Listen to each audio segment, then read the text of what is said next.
నిన్న ఎమ్మెల్యే గారు మాట్లాడారు. ఆయన మాట్లాడిన తీరుని బట్టి నేను ఈరోజు విలేకరుల ముందుకు రావాల్సిన అవసరం అనేది వచ్చింది. నిన్న ఏదైతే ఇప్పుడు సిమెంట్ రోడ్ అనేది ఉందో అది మనకి కాన్మూరి నాగేశ్వరరావు గారు, మన మాజీ మంత్రి గారు ఆయన టైంలో శాంక్షన్ అయిన రోడ్ అండి. మనకి యాక్చువల్గా మా ఇంటికి ఆపోజిట్గా ఉన్న రోడ్డు, ఆపోజిట్గా ఉన్న సైడ్ వైపు శాంక్షన్ అయిందండి రోడ్డు. అయితే యాక్చువల్గా అటువైపు శాంక్షన్ అయితే కావాలని మా ఇంటి వైపుకి మార్చడం అనేది జరిగింది. ఆ టైంలో శాంక్షన్ అయినప్పుడు శరవేగంగా రోడ్డు పనులు అనేసి మనకి న్యూస్ కూడా వచ్చిందండి. అలానే ఆర్ఎంబీ వాళ్ళు ఏదైతే ఉన్నారో వాళ్ళు పేమెంట్ చేసిన స్లిప్ అండి ఇది, అది కూడా ఉందండి ప్రూఫ్. అలా అటువైపు శాంక్షన్ అయిన రోడ్ని కావాలని మా ఇంటి వైపుకి మార్చి మమ్మల్ని ఇబ్బంది పెట్టాలని చూశారండి. అంతేకాదు నిన్న మీరు చూసే ఉంటారండి, చాలా దారుణంగా మా ఇంటిని కూల్చడం అనేది జరిగింది. ఉదయం 5 గంటలకే పోలీసులు అధికారులు దగ్గర 300 పైగా వాళ్ళు వచ్చి మేము సామానం తీసుకుంటామండి తీయలేదు అని మేము ఎంత చెప్పినా వినకుండా వాళ్ళ ఇష్టానుసారంగా ట్రైన్లు బట్టి బదలగొట్టడం అనేది జరిగిందండి. కొంచెం టైం ముందస్తు మాకు ఎటువంటి ఇన్ఫర్మేషన్ కూడా ఇవ్వలేదండి, ఒక నోటీస్ కూడా ఇవ్వలేదు. మాకు కొంచెం టైం ఇవ్వండి తీసేసుకుంటాం, ఆ తర్వాత మీరు వర్క్ చేసుకున్నా సరే అసలు ఎవరు వెళ్ళలేదండి నా మాట. పైన ట్యాంక్లు అవ్వచ్చు, సోలార్ ప్యానెల్ అవ్వచ్చు, ఇవన్నీ కూడా పాడైపోయినాయండి. ఇంట్లో ఆడవాళ్ళు ఉన్నాము, పొద్దున్నే మా అత్తయ్య గారు ఉంటారని చాలా ఇబ్బంది పడ్డామండి ఆ విషయంలో మాత్రం. ఇంకాను మనకి రోడ్డు అనేది ఎక్కడికైతే మనకి తీయాలో వాళ్ళు మార్కింగ్ చేశారండి, అది కాకుండానే ఇంకా 3 ఫీట్ లోపలికి అనేది వాళ్ళు తీయడం జరిగిందండి ఇంటిని. ఇలా జరిగి కూడా ఇంతలా జరిగిందండి విషయం. తర్వాత ఆయన నిన్న మాటల్లోని ఏంటంటే అర్హత కావాలని ఇద్దరికి ఇంటి స్థలాలు అనేది ఇవ్వట్లేదు అని చెప్పారండి. ఇల్లు స్థలాలు ఇవ్వకపోవడం ఏమీ లేదని మేము అందరికీ ఇచ్చామండి ఇళ్ళ స్థలాలు. ఒక చోట 60 మందికి ఇచ్చామండి, ఇంకో చోట 20 మందికి అనేది ఇచ్చాము. ఆ ఇళ్ళ స్థలాలు ఒక లబ్ధిదారులు అండి వెనకాల వచ్చిన వాళ్ళు. వాళ్ళ దగ్గర మేము 30,000 నుంచి 70,000 వరకు వసూలు చేసామని కూడా మా మీద నింద వేశారండి. మేము ఎవరి దగ్గర కూడా ఒక పైసా కూడా తీసుకోలేదండి, ఎవరి దగ్గర మేము డబ్బులు అనేవి తీసుకోలేదండి. యాక్చువల్గా అయితే గవర్నమెంట్ మనకి ఎకరానికి 33 లక్షలు ఇచ్చిందండి ఎకరానికి. అయితే ఒక చోట ఎకరానికి 50 లక్షలు పడిందండి, ఇంకో చోట ఏమో 40 లక్షలు పెట్టి తీసుకున్నామండి. అయితే ఈయనకి చేతికి పైగా 11 లక్షల దాకా నా డబ్బులు అనేవి ఇవ్వడం జరిగిందండి, మనోళ్ళకే కదా అనేసి. అలా మేము మంచి కోసం వెళ్ళినా సరే ఆయన మమ్మల్ని ఎందుకో బ్యాడ్ చేయాలనేసి అనవసరంగా మా మీద కక్ష పెట్టుకొని ఇలాంటి పనులు చేస్తున్నారండి ప్రతిదీ కూడాను. అది ఎంతవరకు కరెక్ట్ అండి అసలు. రోడ్డు ఇంకొకటి ఏంటంటే రోడ్డు ఒక చోట వేయలేదు అని చెప్తున్నారండి. ఆల్రెడీ రోడ్డు అనేది ఉందండి, కొంతవరకు ఒక రైతుది రోడ్డు అనేది ఉందండి. అంటే అప్పుడులోనే ఆ రైతు అవసరం నిమిత్తం కావాలని రిక్వెస్ట్ చేస్తే అంతవరకు రోడ్డు వేసామండి. తర్వాత ఏదైతే ఉందో మేము రైతులను అడిగామండి, కొంచెం రోడ్డు అనేది ఇస్తే మేము వేద్దాము అనేసి అడిగామండి. అడిగి అది దగ్గర ఏలేడుపాడు దాకా వేసేద్దాము రోడ్డు అని అనుకున్నామండి. అనుకునే టైంకి కరెక్ట్గా గవర్నమెంట్ చేంజ్ అవ్వడం, ఇంకా పని అవ్వకుండా జరిగిందండి. అంతేగాని ఇళ్ల స్థలాలు ఇవన్నీ ఇచ్చినప్పుడు రోడ్డు వేయకుండా ఎన్నుకుంటామండి అసలు. మేము కావాలని చేసామని చెప్పడం ఎంతవరకు కరెక్ట్ అండి ఆ విషయం. తర్వాత లోపల ఏదైతే సిమెంట్ రోడ్ శాంక్షన్ అయిందో కావాలని వేయలేదు, ఒక అతను మెట్టు తీయలేదని అని చెప్తున్నారండి నేను ఎమ్మెల్యే గారు. మెట్టు తీయకుండా వేయకపోవడం అన్నది యాక్చువల్గా అయితే మాకు ముందు ఎవరైతే ఉన్నారో వాళ్ళు మెట్టు సరైనది తీసుకొని రోడ్డు వేసేయండి అని చెప్పారండి. ముందున్న వాళ్ళు తీసేసి రోడ్డు వేయమన్నప్పుడు అతను కూడా అడ్డుగా ఉంది మెట్టు తీయండి అన్నప్పుడు నేను తీయనన్నాడండి. అతను తీయనన్న వల్ల మేము ఏం చేసామంటే సరే అని ముందు రోడ్డు ఆ మెట్టు వదిలేసి తర్వాత కూడా రోడ్డు వేసామండి. మా చేతుల్లో అధికారం ఉంది కదా, మా ఇష్టం వచ్చినట్టు చేస్తాం. ఇప్పుడు మా ఇంటిని ఎలా కూల్ చేశారో మేము అలా చేయలేదు కదండి. మేమేం చేసామండి, సరే అయితే మీకు ఇష్టం లేదు కాబట్టి ఇది వదిలేస్తున్నామని అక్కడ మేము ఏమి చేయకుండా మెట్టిన వదిలేసి మేము రోడ్డు వేసుకొచ్చామండి. జరిగిన విషయం అయితే ఇదండి. నెక్స్ట్ అసైన్ ల్యాండ్ మేము ఆక్యుపై చేసామని చెప్తున్నారండి. యాక్చువల్గా అది ఒక తెలుగుదేశం నాయకుడి దగ్గర తీసుకున్నామండి. ఆ ల్యాండ్ తీసుకున్నాక అది కూడా అతను ఏం చేశారు అంటే ముందు ఇంకొక దగ్గర ఆయన కొనుక్కున్నారని ఆయన రిజిస్ట్రేషన్ చేయించుకున్నారు. అలానే మేము కూడా ఆయన దగ్గర కొనుక్కుని రిజిస్ట్రేషన్ చేయించుకున్నామండి. మేము ఎలాంటి దౌర్జన్యంగా ఆ ల్యాండ్ అనేది తీసుకోలేదండి. అలా తెలియకుండా అలాంటి మాటలు మాట్లాడి మా మీద అనవసరమైన ఆరోపణలు, అనవసరమైన నిందలు వేయడం, ఒక మహిళా సర్పంచ్ని అంత ఇబ్బంది పెడతా అన్ని ఆరోపణలు చేయడం అనేది ఎంతవరకు కరెక్ట్ అండి అసలు? ఇంకోటి ఏంటంటే కావాలని మా ఇంటి ముందు స్పీడ్ బ్రేకర్లు అనేవి వేయడం జరిగిందండి. ఎలాగంటే కరెక్ట్గా మా ఇంటి బెడ్రూమ్కి అటొకటి ఇటొకటి అలా వేశారండి స్పీడ్ బ్రేకర్ వేసి. చాలా ఇబ్బంది పడ్డామండి. మా ఇంట్లో పెద్ద ఆవిడ ఉంటారు, అంతమాను సౌండ్ లేనిది.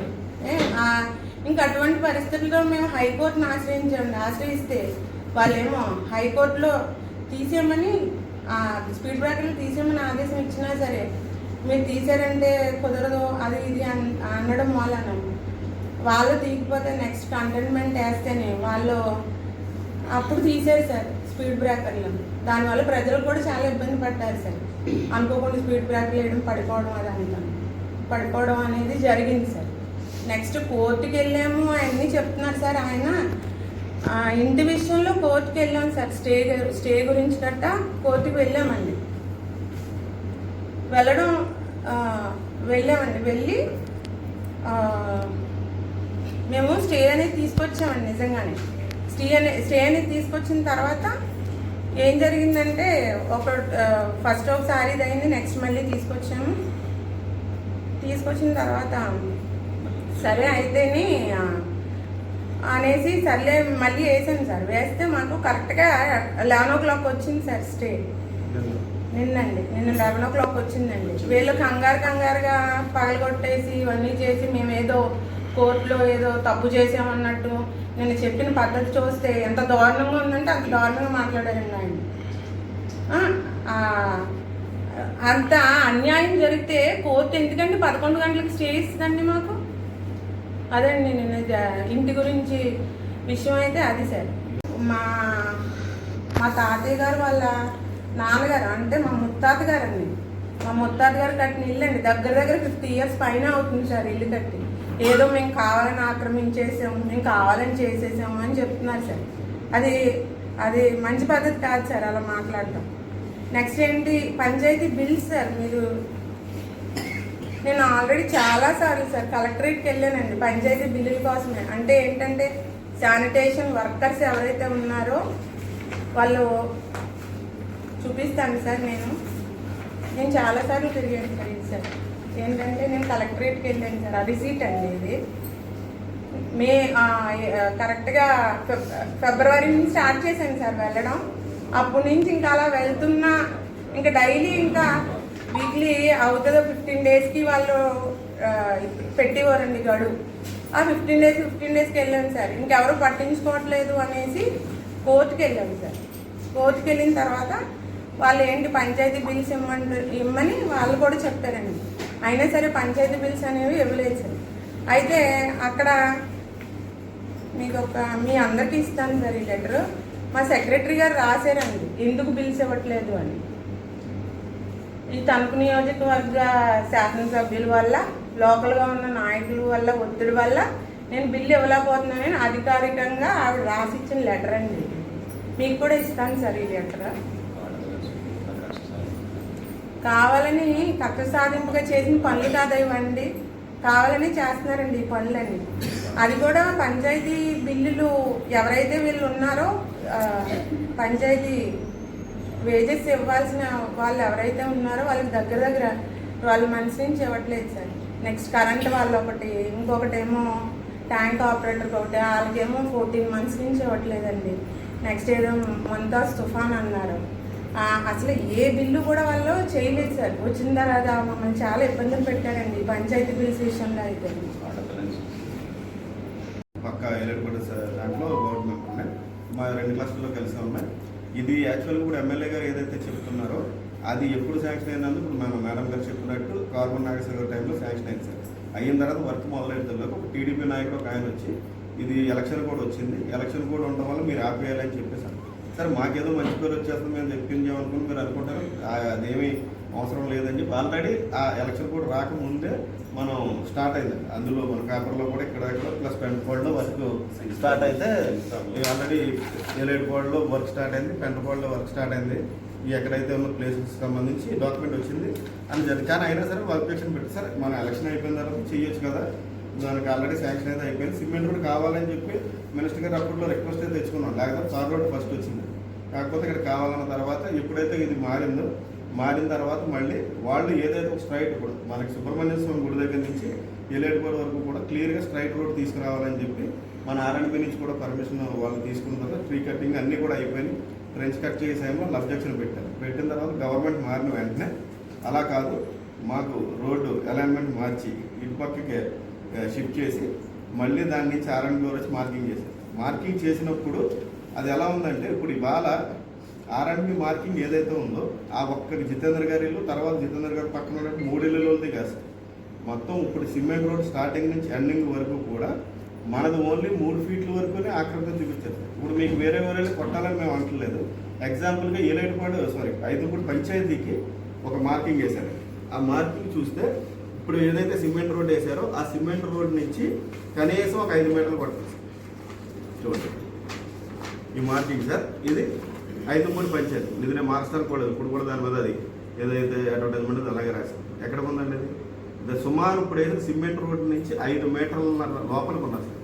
ఈ లెక్కను తీసుకుంటూ వెళ్ళిపోతే మొత్తం ఆ పక్కన ఉన్నటువంటి ఎవరైతే నివాసాలు ఉన్నారో వీళ్ళన్నీ కూడా కనీసం 3 మీటర్లు 2 మీటర్లు అన్నీ, కానీ అవన్నీ కూడా అది నాయకుల యొక్క బంధువులా లేకపోతే వారి ఇష్టలా ఎమ్మెల్యే గారి సపోర్ట్లో తెలియదు. వాళ్ళందరిదేమని సిమెంట్ రోడ్ ఫామ్ చేశారనే ఓన్లీ ఇది ఒక కక్ష సాధింపులో భాగంగా ఉప్పులూరు జితేంద్ర గారి ఇంటి వరకు వచ్చేసరికి 3 అడుగులు కొట్టవలసింది ఇవాళ మీరు చూస్తే 6 అడుగులు కొట్టారు సార్. మొత్తం ఇల్లు ఎందుకు పనికిరాకుండా అది అధికార యంత్రాంగం చేశారని చెప్తున్నారు సార్. అధికార యంత్రాంగం ఎందుకు చేసింది, ఎవరి కళల్లో ఆనందం చూడటం కోసం చేసిందన్నది అది ప్రజలకు తెలుసు, ఇది తెలుసు. ఇప్పుడు ఇది ఎగ్జాంపుల్ ఐదుపూడి పంచాయతీ 5 మీటర్లు కనీసం లేదంటే 4 మీటర్లు మినిమం ఉండదు.